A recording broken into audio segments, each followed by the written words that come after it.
கிறிஸ்துவுக்குள் மிகவும் பிரியமான தேவனுடைய பிள்ளைகளே, இந்த நாளிலும் வேதத்தில் இருந்து ஒரு வசனத்தை நான் வாசிக்கிறேன்.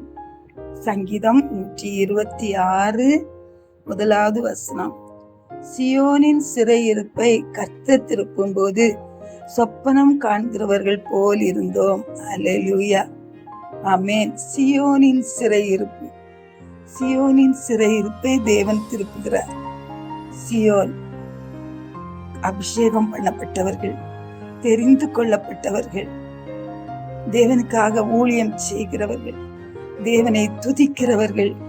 இப்படி இவர்கள் தான் சியோன். நாம் தான் சியோன். சியோனுக்கும் சிறையிருப்பு உண்டு. ஆனால் அந்த சிறையிருப்பை தேவன் திருப்புகிறார்.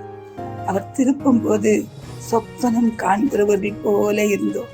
அப்படி இது இப்படி நடந்தது, இது உண்மைதானே, என் வாழ்க்கையில் இப்படி ஒண்ணு நடக்குது, இது உண்மையா அப்படின்னு சொல்ற அளவுக்கு நம்முடைய கண்களை கூட நம்ப முடியாத அளவுக்கு தேவன் நம்முடைய சிறையிருப்பை தேவன் திருப்புகிறவராயிருக்கிறார்.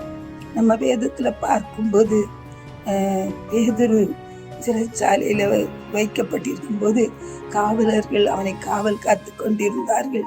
அவன் சங்கிலிகளினாலே கட்டப்பட்டவனாயிருந்தான்.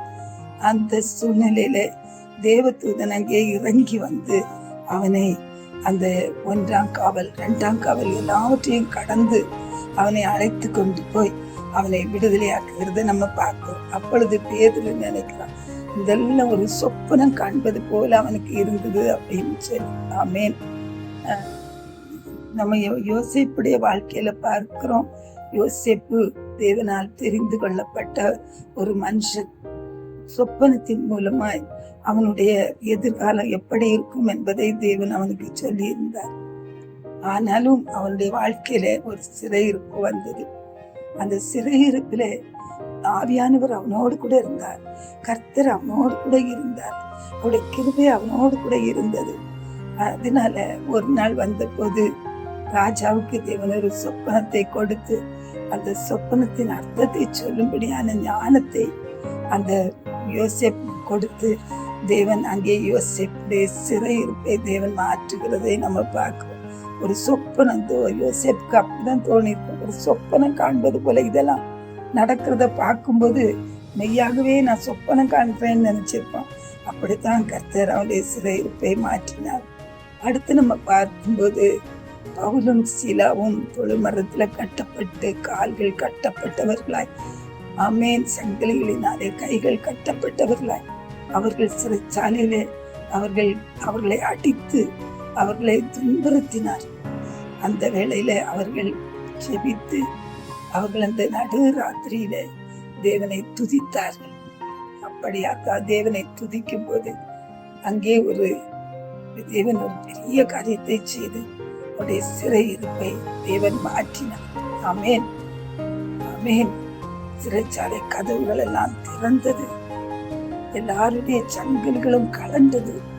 கர்த்தர் அங்கே பெரிய காரியங்களை செய்து அவருடைய சிறையிருப்பை சொப்பன காண்பது போல திருப்பினார். இப்படித்தான் உங்களுடைய வாழ்க்கையிலும் ஒருவேளை நீங்க ஊழியம் செய்யலாம், தேவனை துதித்து ஆராதிக்கிறவர்களாய் இருக்கலாம், உங்கள் மேல தேவ திட்டங்கள் இருக்கலாம், கர்த்தர் உங்களோடு கூட பேசலாம், அவருடைய கிருபையினால் உங்களை நிரப்பி வச்சிருக்கலாம்.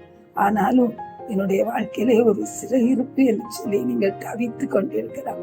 கர்த்தர் இந்த நாளில் அவருடைய வாக்கு தத்துவத்தின்படியே உங்களுடைய சிறையிருப்பை கர்த்தர் சொப்பனம் காண்பது போல கர்த்தர் மாற்ற போகிறார்.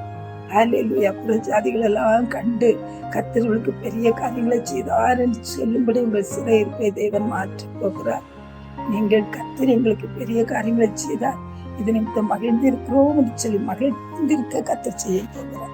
அவங்களோட தகப்பனே ஒரு ஸ்தோத்திரம். அன்பு பிள்ளைகளுடைய சிறையிருப்பை இந்த நாளிலே மாற்றி ஆண்டவரே நாமத்தை மகிமைப்படுத்துங்க. ஒரு அற்புதத்தை செய்யுங்க. நாமத்துக்கே மகிமை வர பண்ணுங்க. இயேசுவின் நாமத்தில் ஆமென்.